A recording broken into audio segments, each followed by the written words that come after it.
Hello বন্ধুরা, মকরক্রান্তির শুভেচ্ছা জানিয়ে ব্লগটা আজকে শুরু করছি। আজকে করবো একটু দুধ পুলি নতুন গুড় দিয়ে। চলুন আমরা এবার শুরু করি।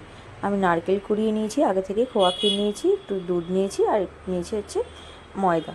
আমি নারকেল গুঁড়োটাকে ভালো করে আমি গ্রেট করে নিয়েছি। এবারে খোয়া ক্ষীরটাও দিয়ে দিচ্ছি এর সাথে, আর দিচ্ছি হচ্ছে 1 চামচ মতন চালের গুঁড়ো, যাতে একটু শক্ত হয়। এবারে হাতের সাহায্যে এটাকে ভালো করে ক্ষীরটাকে কিন্তু নারকেলের সাথে মেখে নেব।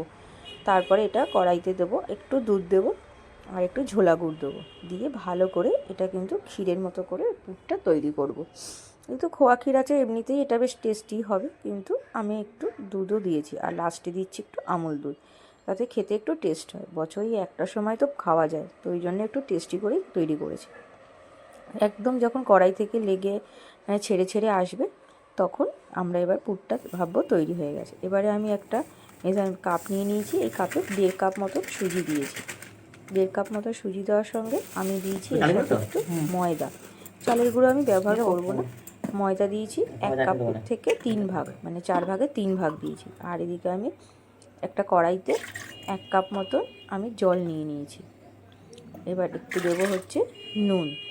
আমি এদিকে যে সুজি আর ময়দাটা আমি তৈরি করেছি, সেটা আমি এবার এর মধ্যে দিয়ে দেবো। দিয়ে আমি দুধ পুলির যে পুলিটা করব, সেই পুলিটা আমি তৈরি করে নেব।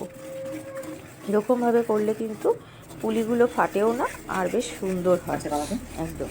চালের গুঁড়ো দিয়েও অনেকে বেশ সুন্দর করে, কিন্তু আমি চালের গুঁড়ো দিয়ে করতে পারি না, কারণ চালের গুঁড়ো করলে যতবারই করেছি দেখছি ফেটে যায়। তো ওই জন্য এই প্রসেসটাই করি আমি এখন। আমি দেখুন বেশ কড়াই খুব সুন্দরভাবে এটা বেশ সেদ্ধ হয়ে গেছে, মানে সুজিটা আর সেটা। এবারে আমি এটাকে নামিয়ে আমি মেখে নিচ্ছি, যেভাবে আমরা আটা মাখি, না পাতলা না শক্ত। এবার একটু হাতে তেল নিয়ে নিচ্ছি, যাতে যেটুকুনি হাতে লেগে লেগে যাচ্ছে সেটাও যাতে না লেগে থাকে। এবার ছোট ছোট লেচি করে আমি বল কেটে নিচ্ছি। এবার এগুলো দিয়েই আমি তৈরি করব হচ্ছে পুলি। আমার আগেই তো যেহেতু পুরটা তৈরি হয়ে গেছে, এবারে ছোট ছোট বাটির আকার করে নিয়ে আমি এবার এগুলো করবো। হ্যাঁ, আমি আর মা একসাথে দুজনে মিলেই দুধ পুলিটা তৈরি করছি, কারণ একজনের পক্ষে এত কিছু করা সম্ভব না। আর আমার মারও বয়স হয়েছে, আর আমারও অফিস থাকে, তো দুজনে মিলে একসাথেই হাত মিলিয়ে করছি।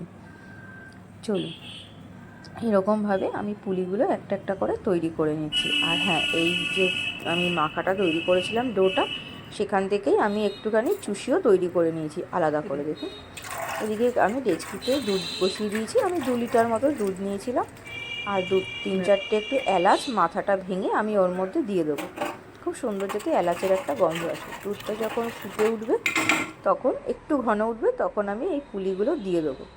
যখন দেবো তখন কিন্তু পুলিগুলো একদম নিচেই থাকবে, কিন্তু আস্তে আস্তে যখন দুধগুলো ফুটে উঠবে দুধটা, তখন কিন্তু যখন পুলিগুলো দুধের ওপরে ভেসে উঠবে, তখন ভাববো যে পুলিগুলো সেদ্ধ হয়ে গেছে।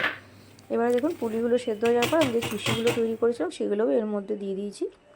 এখানেও কিন্তু আমি ঝোলা গুঁড়ি মানে দিয়েছি, নলেন গুঁড়ে, তাতে খুব সুন্দর টেস্ট আসে।